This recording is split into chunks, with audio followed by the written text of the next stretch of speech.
প্রথমে সবাইকে জানাই রামনবমীর প্রীতি ও শুভেচ্ছা। আজকে আমি আর আমার বোন একেবারে লালের লালেশ্বরী সেজে পড়েছি। এদিকে তো আমরা প্রায় রেডি হয়ে বেরিয়ে পড়েছি। এমন সময় মা বলল আমি নাকি আলতা পরিনি। আলতা পরতে আমার প্রায় ভালোই লাগে, কিন্তু কেন জানি হঠাৎ করে ভুলে যাই সবকিছু। এই শাড়িটা পরে আমাকে কেমন লাগছে সবাই একটু কমেন্ট করে জানাবে। আসলে শাড়িটা আমি মিশো থেকে 250 টাকায় নিয়ে এসেছি। Hello friend, good morning. সবাই কেমন আছো? আজকের ব্লগটা এখন থেকে আরম্ভ করছি। এখন বেজে গেছে প্রায় 11টা মতো, 11টা বেশি হয়ে গেছে। আর আমরা যাব বাসন্তী পুজোতে। আজকে তো নবমী বার, এই জন্য উপোস করে আছি। সকাল থেকে রান্না বান্না সব করেছি, ভিডিও অন করার সময় পাইনি। তো এখন বেরোচ্ছি, চলো ফাইনালি গিয়ে তোমাদের সঙ্গে দেখা হচ্ছে। আর আমাকে কেমন লাগছে অবশ্যই জানাবে। এদিকে আমার সৌম্য রেডি, এদিকে আমার বোন রেডি, আর আর গুড্ডু সোনা আর গুবলি ঘুমিয়ে গেছে। ওদেরকে বের করে দিয়েছি, তারপরে এত কান্নাকাটি করলো যে ঘুমিয়ে গেছে। তো চলো প্যান্ডেলে গিয়ে তোমাদের সঙ্গে কথা হচ্ছে। টাটা। আর আমাদের কেমন লাগছে অবশ্যই জানাবে কিন্তু। এখন প্রায় বাজে 12:30 মতো, আর আমি ভুল তোমাদের 11টা বলে ফেলেছি। যখন আমি মোবাইল দেখি তখন দেখি যে 12:30টার বেশি হয়ে গেছে।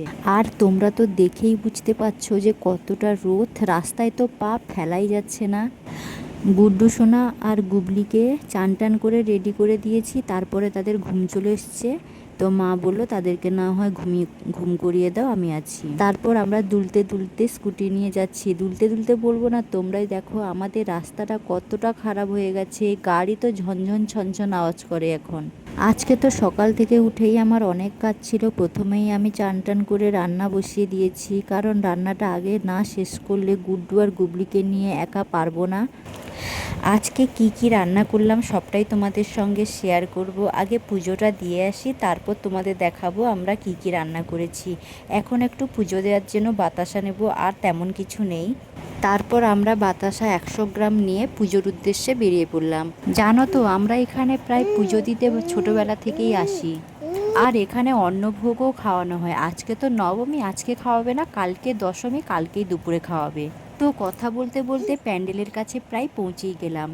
তো চলো এখন আমি আমার স্কুটিটা একটু স্ট্যান্ড করে দিই। এখানে এই স্কুটি স্ট্যান্ড করার জায়গাটা বেশ অসুবিধা। এখন আমার স্কুটিটাও স্ট্যান্ড করা হয়ে গেছে। তো চলো পুজোটা দিয়ে আসি, তার আগে 2-1টা শট নিয়ে এনে রিলস করব। পুজো মণ্ডপে তো পৌঁছে গেলাম, এসেই দেখি অনেকটাই ফাঁকা আছে। আর ফাঁকা তো হবারই কথা, আসলে পাশেই আর একটা পুজো হচ্ছে। তো এখন আমরা পুষ্পাঞ্জলিটা দিয়ে দিই, তার আগে কয়েকটা ধূপ ধরিয়ে দিই ভগবানের কাছে। এখন তো পুজো মণ্ডপে অনেকটাই ফাঁকা, কিন্তু আমরা যখন ছোটোবেলায় আসতাম তখন প্রচুর লোক হতো এখানে। আগামীকাল তো দশমী, আর কালকে দুপুরেই খাওয়াবে। আমি তো ভেবেছি খেতে আসবো, কিন্তু আজকে অনুষ্ঠান না কালকে অনুষ্ঠান আমি ঠিক সেরকম জানি না। আগে ছোটোবেলায় জানো কত আসতাম।